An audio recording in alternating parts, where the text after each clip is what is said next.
Joining us is a man who is no stranger to the observer. Let me say a pleasant good evening to UNC Public Relations Officer, Dr. Kirk Meighoo. Pleasant good evening, sir. Good evening to you and your viewers. Thank you. It's been quite a few hours, but it's been quite something since weekend.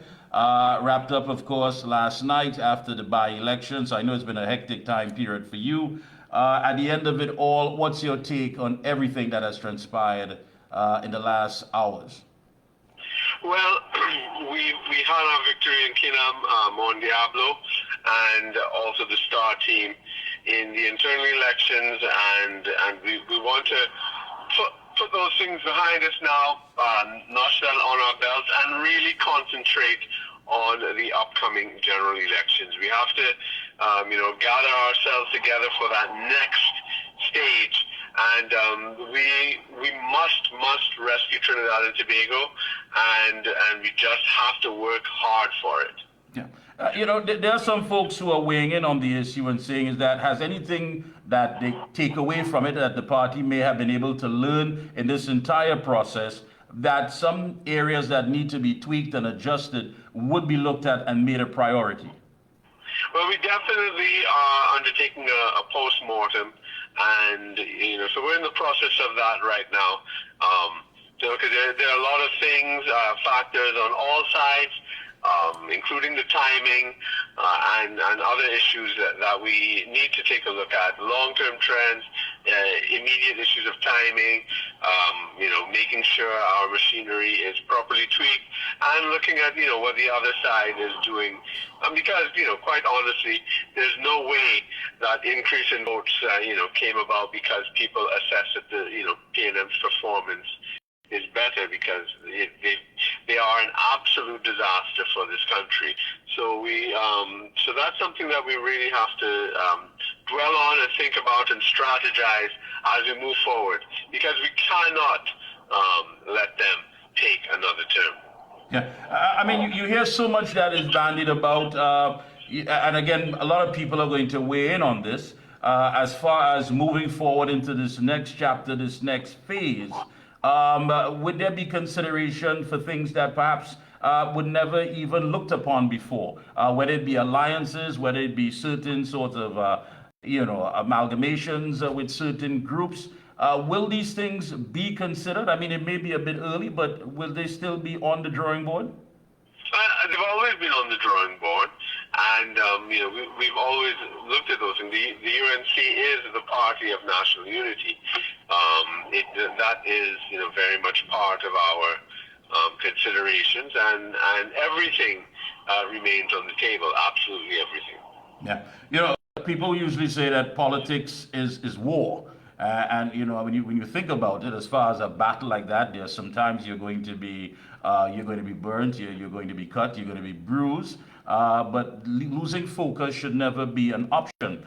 And with that said, people of course make reference to what took place with Mr. Manning and Dr. Rowley. After, of course, Dr. Rowley made his move in the PNM internals, he was still selected, of course, and even made a deputy political leader. And many believe that Mr. Manning paid a price for that. What's your takeaway from that?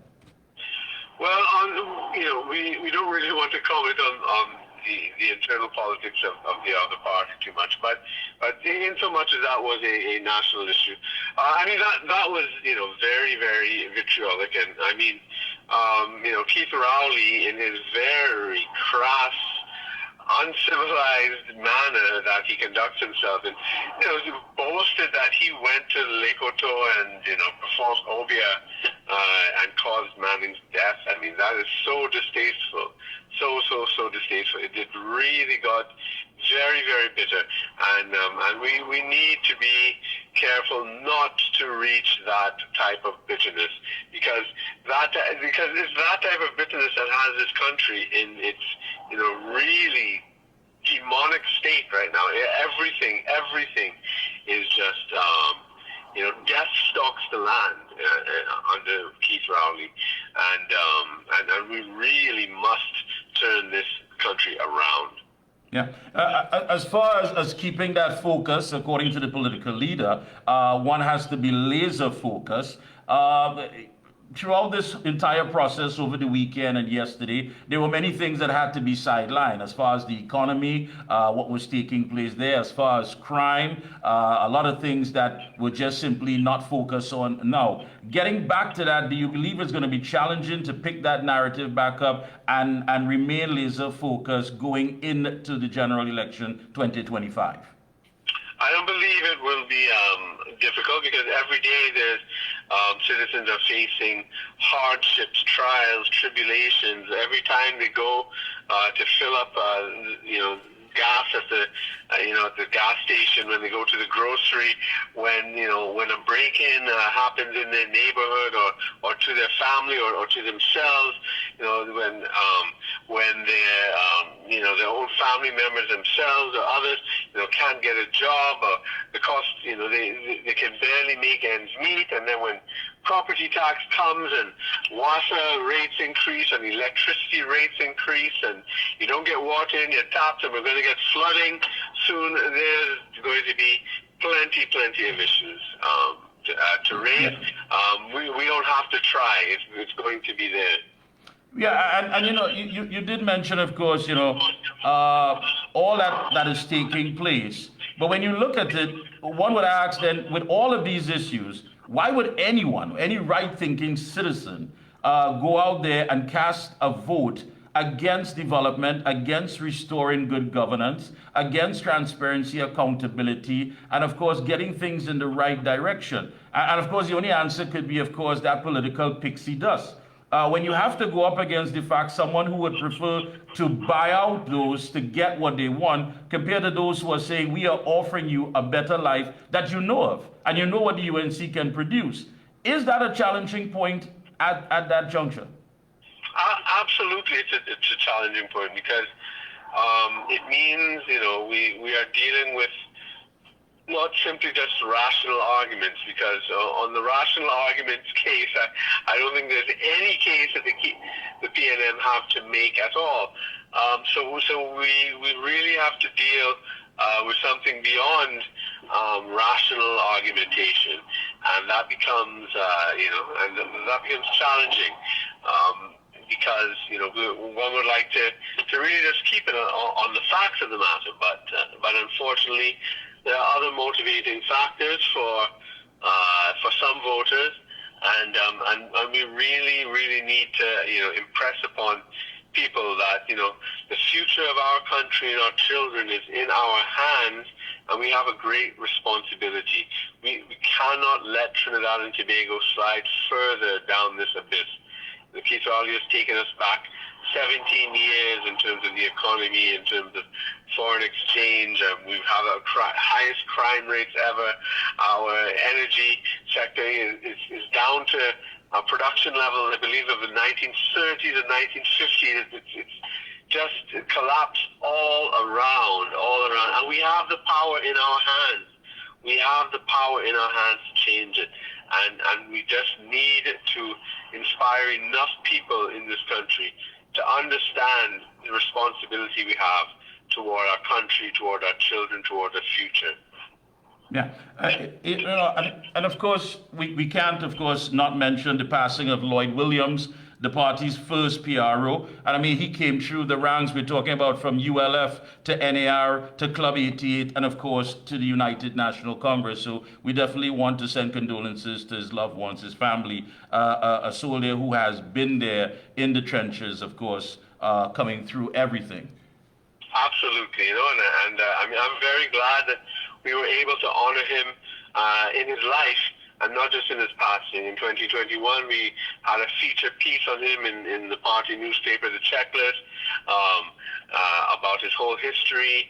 And then in April 2024, on his 35th anniversary, we gave him, honored him with a service award.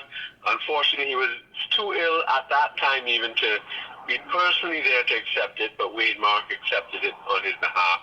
And we extend condolences to his family, to his wife, who has really been, his rock by his side over all these years. And he always spoke so highly of her. She supported him in all his political work.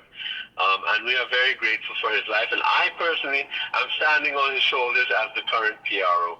I'm standing on the foundations that he built, and I'm very grateful, and I am deeply indebted to that. Yeah. In the midst of everything that has taken place over the last few days, there are those who talk about how do they get in, how do they participate, how do they become a part of this great party, and that seems to be a bit, I don't know, whatever reason, we're not clear on that. If as P.R.O. this evening, if you can clear that, how does one get involved, the membership process, being a part of whether it be party groups or whatever, because people really and truly do want to get involved, but that membership drive, is that something that is going to start off, or are you looking at what's going to take place as it unfolds?